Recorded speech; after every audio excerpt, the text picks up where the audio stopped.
추석 명절을 맞았습니다. 내일이 우리 민족 고유의 명절인 추석입니다.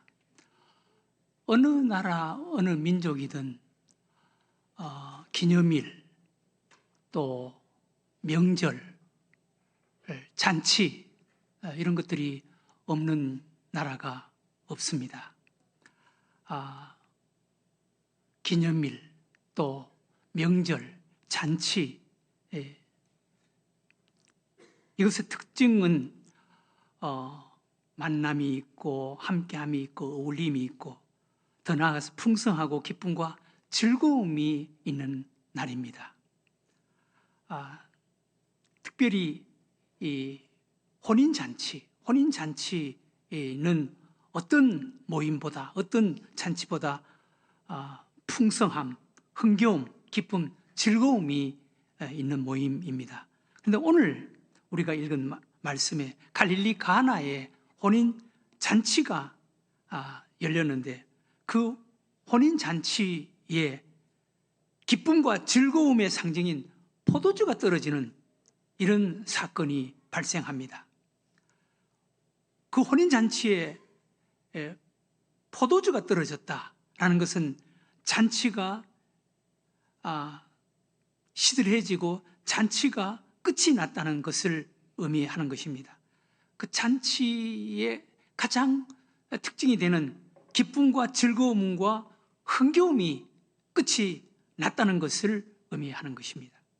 그런데 오늘 예수님께서 그 갈릴리 가나 혼인 잔치집에 물로 포도주를 만들어서 그 잔치를 회복시켜 주시는 사건입니다. 예수님께서 갈릴리 가나 혼인 잔치집에 포도주가 떨어져서 잔치가 끝난 그 잔치에서 물로 포도주를 만들어서 그 잔치의 기쁨과 즐거움과 흥겨움, 그 잔치를 다시 회복시켜 주시는 이 사건은 엄청난 사건입니다. 이 사건은 그저 예수님의 공생의 첫 기적을 일으키신 사건이다, 예수님이 혼인잔치집을 축복해 주셨다, 예수님이 물로 포도주를 만드시는 능력을 갖추셨다, 이 정도로 우리들에게 말씀하시는 사건이 아니라 예수님이 누구시며 예수님을 통한 새로운 시대, 예수님을 통한 새로운 구원을 우리들에게 알려주시는 귀한 사건입니다. 구약 시대에도 하나님의 은혜, 예수 그리스도를 통한, 장차 예수 그리스도를 통한 구원을 잔치로 우리들에게 예언하시고 우리들에게 묘사하는 귀한 말씀들이 많이 있습니다. 시편 23편 24절 이하에 보면은 다윗이 이렇게 고백합니다. 내가 사망의 음침한 골짜기를 다닐지라도 해를 두려워하지 않을 것은 주께서 나와 함께 하심이라. 주의 지팡이와 막대기가 나를 안위하시나이다. 주께서 내 원수의 목전에서 내게 상을 차려주시고, 이것은 잔치상을 말합니다. 거한 그런 상을 차려주시고 기름을 내 머리에 부으셨으니 내 잔이 넘치나이다. 이것은 다윗 개인의 인생, 개인의 삶에 하나님께서 베풀어 주신 것을 간증하는 간증이기도 하지만 더 나아가서 앞으로 예수 그리스도 안에서 예수 그리스도를 믿음으로 하나님께 받을 하나님의 백성들이 얻고 누릴 것을 다윗이 지금 예언해 주시는 말씀이기도 하는 것입니다. 다윗은 그의 생애 속에 하나님께서 나에게 잔치상을 베풀어 주셨다는 거예요. 그렇지요. 가난한 목동의 아들로 태어난 다윗이 하나님께서 그를 높여서 이스라엘의 왕의 자리에 앉혔으니까 하나님께서 그에게 잔치상을 베풀어 주신 것이죠. 이것은 다윗 한 사람, 다윗 개인에게만 해당하는 신앙 고백이 아니라 장차 예수 그리스도 안에서 구원받을 하나님의 백성들이 하나님께 받고 얻고 누릴 거한 잔치상, 예수 그리스도 그분께서 베푸실 잔치상을 예언하는 그런 말씀이기도 하는 것입니다. 이사야 25장 6절에 보면은 장차 예수 그리스도 안에서 하나님과 회복되어서 하나님께 받고 얻고 누릴 그런 거한 잔치상을 예언하는 그런 말씀을 볼 수가 있습니다. 이사야 25장 6절에 만군의 여호와께서 이 산에서 만민을 위하여 기름진 것과 오래 저장하였던 포도주로 연회를 베푸시리니 곧 골수가 가득한 기름진 것과 오래 저장하였던 맑은 포도주로 하실 것이며, 이것은 장차 예수 그리스도 그분을 통해서 그분 안에서 하나님으로부터 회복될 그런 그 잔치, 얻고 누릴 그 잔치 자리에 참여하는 새 이스라엘 구원받은 사람들이 얻고 누릴 그런 축복을 예언하는 것입니다. 이사야 55장 1절 이하에도 오라 너희 모든 목마른 자들아 물로 나오라 돈 없는 자도 오라 너희는 와서 사 먹되 돈 없이 값 없이 와서 포도주와 젖을 사라 너희가 어찌하여 양식이 아닌 것을 위하여 은을 달아주며 배부르게 하지 못할 것을 위하여 수고하느냐 내게 듣고 들을지어다 그리하면 너희가 좋은 것을 먹을 것이며 너희 자신들이 기름진 것으로 즐거움을 얻으리라 너희는 귀를 기울이고 내게로 나와 들으라 그리하면 너희의 영혼이 살리라 내가 너희를 위하여 영원한 언약을 맺으리니 곧 다윗에게 허락한 확실한 은혜니라. 장차 예수 그리스도 그분을 통해서 그분 안에서 얻고 누릴 잔치상을 하나님께서 말씀해 주시는 거예요. 예언해 주시는 것입니다. 이 예언이 구체적이고 실제적으로 이루어진 사건, 신약시대에 우리들에게 예수님께서 우리들에게 말씀하시는 사건이 바로 탕자의 비유에서 예수 그리스도 그분을 통해서 그분 안에서 회복된 하나님 아버지께서 베풀어 주시는 그 잔치 자리에 참여하는 탕자 예수 그리스도 그분을 알지 못했을 때 그분을 믿지 않았을 때 탕자처럼 생활하던 돼지우리 속에서 쥐염 열매를 먹으면서도 그 배를 줄이면서 비참하게 살아가던 자들이 예수 그리스도 안에서 돌아와서 아버지와 회복된 관계, 그래서 아버지의 잔치 자리에 참여하는 탕자의 모습을 통해서 예수 그리스도 안에서 하나님과 회복된 관계에 우리들을 소개하는 것이 바로 탕자의 비유입니다.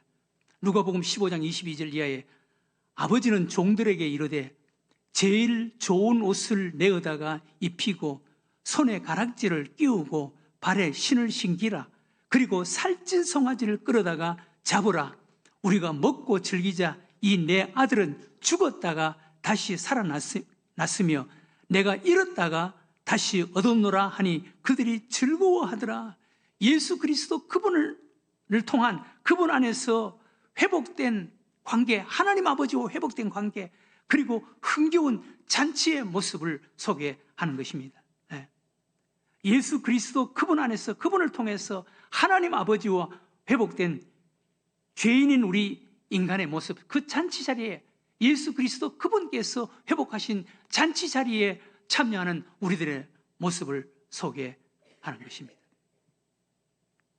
오늘 그것을 우리들에게 말씀하시는 요한복음 2장 회복된 잔치, 이 잔치를 소개하는 이 말씀에서 정말 계셔야 하는 분이 누구신가? 이 잔치를 잔치되게 하는, 잔치를 회복하시는 분이 누구신가? 라는 것을 우리들에게 말씀해 주시는 것입니다. 요한복음 2장 1절 이하에 보면 사흘째 되던 날 갈릴리 가나에 혼례가 있어 예수의 어머니도 거기 계시고 예수와 그의 제자들도 혼례의 청함을 받았더니, 여기 보면 예수님의 어머니가 거기에 잔치 자리에 참여해서 그 일을 하는 모습이 소개됩니다. 그랬으니까 포도주가 떨어졌다는 것을 제일 먼저 알았죠. 그리고 예수님도 거기에 청함을 받았고 예수님이 거기에 청함을 받았으니까 예수님의 제자들도 거기에 참석했다라고 소개합니다.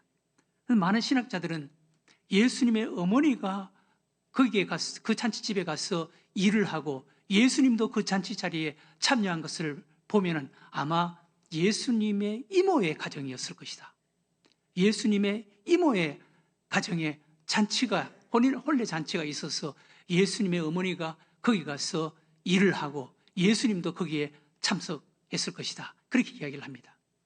예수님이 거기에 참석하니까 당연히 생각지도 않았던 예수님의 제자들이 거기에 참석했고, 그리고 예수님이 거기에 참석하니까 생각지도 않았던 많은 사람들이 그 잔치 자리에 참여해서 그 잔치에 그 주인 되는 사람이 포도주를 준비했는데 생각지 않은 많은 사람들이 참여해서 포도주가 일찍 떨어질 그런 가능성이 있었을 것입니다. 그래서 그 혼인 잔치집에 포도주가 떨어지는 이런 문제가 발생하는 것입니다. 혼인 잔치의 기쁨과 즐거움의 상징인 포도주가 떨어지는 이런 문제, 이런 사건이 발생합니다. 요한복음 2장 3절에 보면 포도주가 떨어진지라 예수의 어머니가 예수에게 이르되 저들에게 포도주가 없다 하니, 혼인 잔치집에 포도주가 떨어졌다는 것은 혼인 잔치의 가장 중요한 기쁨, 즐거움, 흥겨움이 끝났다는 것입니다. 잔치가 끝났다는 것입니다. 네. 이렇게 잔치가 끝난 이런 파장이 된 이 잔치 자리에 사도 요한은 우리들에게 시선을 집중시키는 한 곳이 있습니다. 그것은 바로 두세 통 드는 돌 항아리 6개 우리의 시선을 집중시키고 고정시키는 것입니다. 네. 그 포도주가 떨어진 잔치집에 눈에 띄는 것이 있는데 그것이 바로 두세 통 드는 돌 항아리 6이 거기에 덩그러니 놓여 있더라는 것입니다.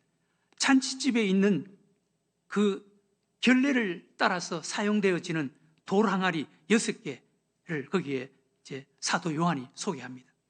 요한복음 2장 6절에 보면 거기에 유대인의 정결 예식을 따라 두세 통 드는 돌 항아리 6이 놓였는지라. 돌 항아리 6개가 잔치 마당에 유독 눈에 띄게 거기에 서 있었다는 것입니다. 이 돌 항아리 6은 유대교를 상징하는 대표적인 것입니다. 유대교는 어떤 모임, 잔치, 축제 이런 것이 있을 때 가장 중요하게 여기는 것이 정결케 하는 의식입니다. 거기 모인 사람들에게 손과 발을 씻을 수 있는 물을 담아놓는 그 유대교의 상징입니다. 그런데 포도주가 떨어진 그 잔치집에 유대교의 상징인 돌 항아리 6이 빈 항아리만 우두커니 있지 아무런 의미가 없더라는 것입니다. 무용지물이더라는 것입니다. 이 사건에서 유대교를 상징하는 돌 항아리는 아무런 도움이 되지 못한다라는 것을 이야기하는 거예요. 네. 유대교, 그 당시의 유대교는 하나님의 은혜의 기능을 상실해버리는, 사람들에게 기쁨과 즐거움을 제공하는 아무것도 할 수 없는 기능을 상실해 버렸다는 것을 우리들에게 보여주는 것입니다. 네. 잔치에 포도주가 떨어진 사건뿐만 아니라 사도 요한은 하나님의 은혜의 기능을 상실한 유대교를 상징하는 돌항아리 6을 우리들에게 보여주고 거기에 시선을 고정시키는 것입니다. 사도 요한은 이것뿐만 아니라 그 당시에 하나님의 은혜의 기능을 상실해버린, 끝나버린 유대교를 우리들에게 몇 가지 더 소개하는데, 성전 안에서, 유대교의 상징이 바로 성전인데 성전 안에서 성전의 기능을 잃어버린, 상실해버린, 성전 안에 마치 장사꾼의 소굴이 되어버린 성전을 우리들에게 소개합니다. 네. 그리고 유대교의 상징이 안식일인데도 안식일에 성전에 모인 사람들 가운데 기쁨과 즐거움이 없이 거기에 많은 환자들이 모여있는 베데스다 못, 성전 베데스다 못을 우리들에게 보여주면서 38년 된 환자를 우리들에게 소개시켜 주는 것입니다. 그리고 사마리아 여인, 그 예배 문제 때문에 영적인 그런 목마름, 사랑의 목마름, 인생의 목마름을 가지고 있는 사마리아 여인을 우리들에게 소개시켜 주면서 그 여인의 목마름을 해결해 주시는 분이 바로 예수님이시다라는 것을 소개하는 것입니다. 이 모든 모습들은 당시의 기능을 상실해버린, 죽어버린 유대교, 더 나아가서 예수님에게서 멀어진 현대 교회, 현대 그리스도인의 모습을 우리들에게 말씀해 주는 것입니다. 네.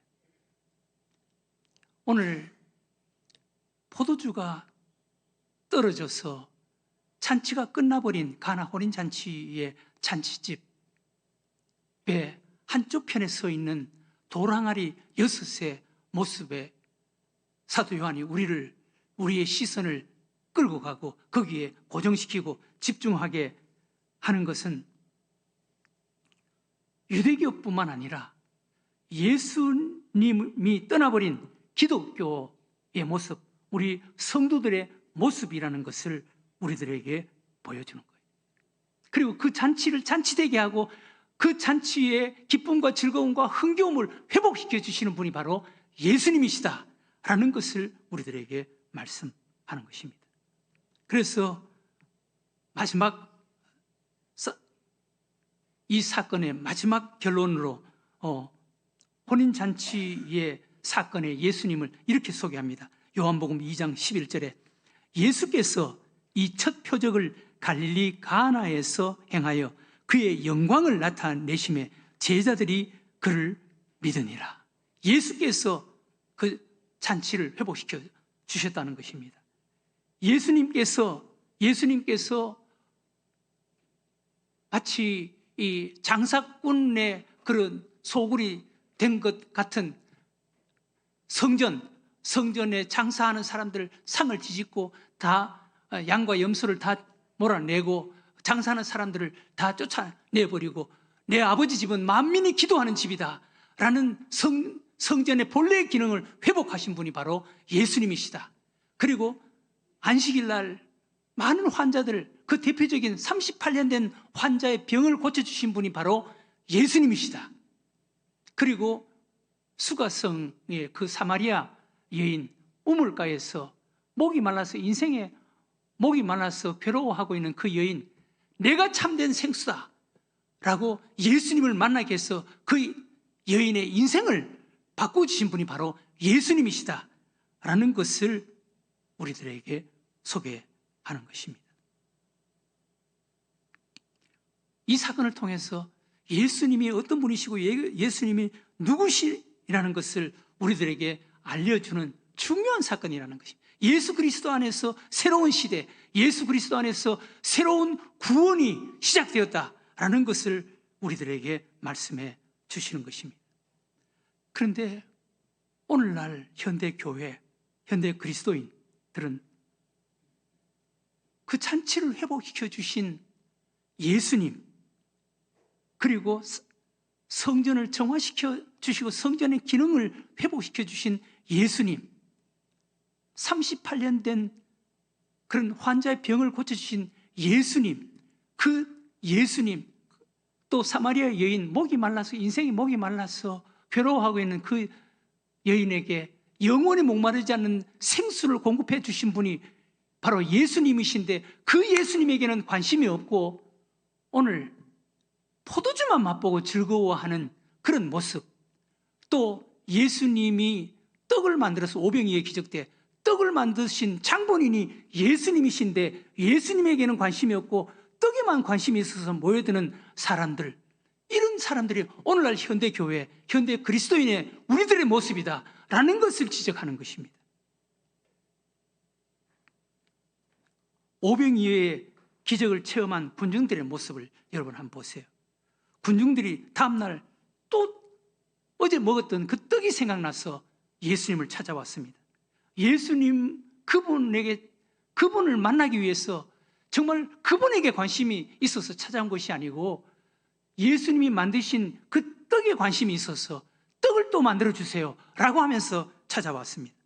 요한복음 6장 26절에 보면 예수께서 대답하여 이르시되 내가 진실로 진실로 너희에게 이르되 너희가 나를 찾는 것은 표적을 봄이 아니요 그 표적의 오병이어를 행할 주인인 나를 봄이 아니요 떡을 먹고 배부른 까닭이로다. 예수님께서 그렇게 말씀하십니다. 그랬더니 거기에 모인 사람들이 그렇습니다. 그 떡을 항상 우리에게 주세요. 그 떡을 또 만들어 주세요. 그러면서 예수님에게 우리는 당신에게 별 관심이 없으니까 당신이 만드신 그 떡을 또 만들어 달라고 그렇게 이야기합니다. 그때 예수님께서 요한복음 6장 36절에 예수께서 이르시되 나는 내가 생명의 떡이니 내게 오는 자는 결코 줄이지 아니할 터이요 나를 믿는 자는 영원히 목마르지 아니하리라. 이렇게 말씀하셨습니다. 예수님이 포도주가 떨어져서 잔치가 끝난 그 잔치집에 물로 포도주를 만드신 분이 예수님이시라는 거예요. 성전을 정화하신 분이 바로 예수님이시라는 거예요. 장사하는 사람들을 다 성전에서 몰아내고 상을 뒤집고 내 아버지 집은 만민이 기도하는 집이다 라고 성전 원래의 기능을 회복시켜 주신 분이 바로 예수님이라는 거예요. 38년 된 환자의 병을 고쳐주신 분이 바로 예수님이라는 거예요. 영원한 생수, 목이 말라서 괴로워하고 있는 그 여인에게 영원한 생수가 바로 나다, 예수님이시라는 것입니다. 그 예수님이 어떤 분이시고 누구시며 예수님에게 우리가 시선을 고정시켜야 되고 예수님을 바라봐야 되고 예수님 앞으로 나아가야 된다는 것을 우리들에게 말씀하시는 것입니다. 잔치집, 갈릴리 가나 혼인 잔치집, 예수님께서 물로 포도주를 만들어서 잔치를 회복시켜 주셨습니다. 그때 거기에 있었던 사람들의 세 종류의 기쁨이 있었습니다. 첫 번째는 포도주를 맛보고 즐거워했던 손님들의 기쁨. 두 번째는 심부름을 하면서 보람을 느꼈던 물도온 하인들의 기쁨. 세 번째는 예수님이 어떤 분이시라는 것을 알고 믿음으로 바라본 사도 요한의 기쁨. 이런 기쁨들이 있었습니다. 이런 모든 기쁨은 다 예수 그리스도 그분을 통해서 얻고 누리는 기쁨이었다는 것입니다. 예수님이라는 것입니다. 예수님이 그 기쁨을 회복시켜 주셨다는 것입니다. 예수님께서 그 잔치를 회복시켜 주셨다는 것을 우리들에게 말씀하시는 것입니다. 그런데 오늘날 현대교회, 오늘날 현대 그리스도인들, 그 주인공이신 예수님에게서는 멀어지고 예수님께서 만들어 놓으신 포도주, 예수님께서 만들어 놓으신 떡, 거기에만 관심이 있다는 것입니다. 예수님과 멀어지고 예수님이 없는 것이 오늘날 현대 교회, 현대 그리스도인의 비극이라는 것입니다. 신앙생활에 나름대로 열심이 있습니다. 노력도 있습니다. 애도 씁니다. 그런데 점점 예수님과 멀어지고 있는 것이 오늘날 현대 교회, 현대 그리스도인의 모습이라는 것입니다.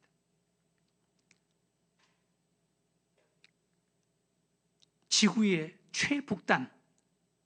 최북단에는 드넓은 설원이 있습니다. 가도 끝이 보이지 않는 그런 설원입니다. 이곳을 지나려면 반드시 정확한 방향을 따라가야 합니다. 그러나 이곳에는 탐험가가 확실히 믿을 만한 그 어떤 표지나 참고할 만한 물체가 없어서 자신들의 측정 기계에만 의존할 수밖에 없다는 것입니다. 한 탐험대가 그 순백의 넓은 땅을 지나가게 되었는데 탐험대원들은 1시간마다 멈춰서서 자기들이 가지고 있는 그 기계로 방위를 측정하고 지도를 살펴봤습니다. 그래야만 정확한 진행 노선을 확인하고 다음 탐험을 위한 노선도를 만들 수가 있고 목적지까지 갈 수 있었기 때문이었습니다. 그런데 그들은 캠프를 떠난 지 몇 시간 만에 매우 기이한 현상을 발견했습니다. 분명히 그들은 정확한 방위에 맞춰서 아무 착오 없이 북극점을 향해서 북극점의 방향으로 걷고 있는데도 측정 기계의 수치는 그들이 북극점에서 점점 멀어지고 있다는 표시가 나오는 것입니다. 측정 기구, 탐험대원들은 그들이 가지고 있는 측정 기구의 일회성의 오류일 것이라고 생각하면서 망설이지 않고 계속 북극점을 향해서 걸어갔습니다. 그리고 다시 1시간 후에 측정 기구를 확인하자 오히려 북극점에서 그들이 더 멀리 떨어진 것으로 나왔습니다. 그제서야 그들이 그곳에 멈춰서서 이게 어떻게 된 것인가 라고 불안해하면서 확인하고 토론을 했습니다.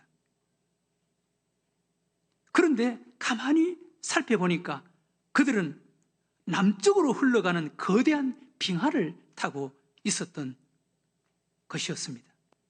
심지어 그 남쪽으로 흘러가는 거대한 빙하, 그 빙하가 흘러가는 속도가 그들이 북쪽으로 걸어가는 속도보다 더 빨랐다는 것입니다.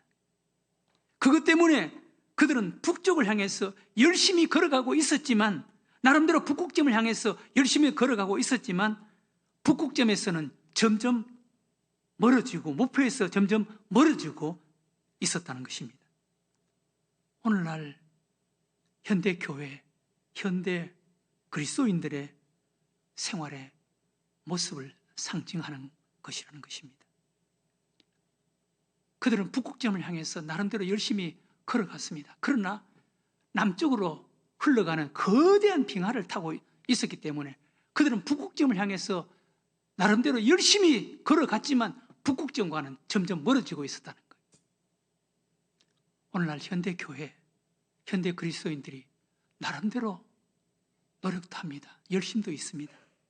그런데 세상 풍조, 거기에 올라타 있는 오늘날 현대교회, 현대 그리스도인들이 자기네들 나름대로 노력은 하지만 점점 예수님과 멀어지고 있는 것이 오늘날 현대교회의 불행이라는 것입니다. 우리는 예수님 그분을 바라보는 자가 되어야 하는 것입니다. 예수님 그분이 만드신 포도주만 맛보고 거기에 흥겨워하고 즐거워하고 거기에 빠져 있거나, 예수님 만드신 오병이의 기적, 빵을 맛보고 떡을 먹고 배부른 거기에 흥분해서 거기에 빠져 있는 이런 자가 되면 안 된다는 것입니다. 예수님 그분 안에서 우리는 그분을 만나고 그분 안에서 회복되는 잔치가 되어야 한다는 것입니다. 사랑하는 교회 여러분, 추석 명절을 맞이했습니다. 추석 명절 잔치입니다. 모임입니다. 흥겨움이 있을 것입니다. 우리가 가까운 사람들을 만나고 우리가 장만하고 준비한 여러 가지 음식들, 그것을 먹으면서 기쁨과 즐거움과 포만감을 누릴 수 있을 거예요. 그러나 그것은 지역적인 거예요. 예수 그리스도 그분이 있어야 하는 줄로 믿으시기 바랍니다. 예수 그리스도, 우리가 정말 추석이 정말 풍성한 추석, 기쁨과 즐거움이 있는 진정한 추석이 되려면 예수 그리스도 그분 안에서, 그분의 은혜 안에서 부요함이 있어야 하고, 그분 안에서 사랑이 있어야 하고, 그분 안에서 겸손함이 있어야 하고, 섬김이 있어야 그것이 진정한 추석이 되는 거예요.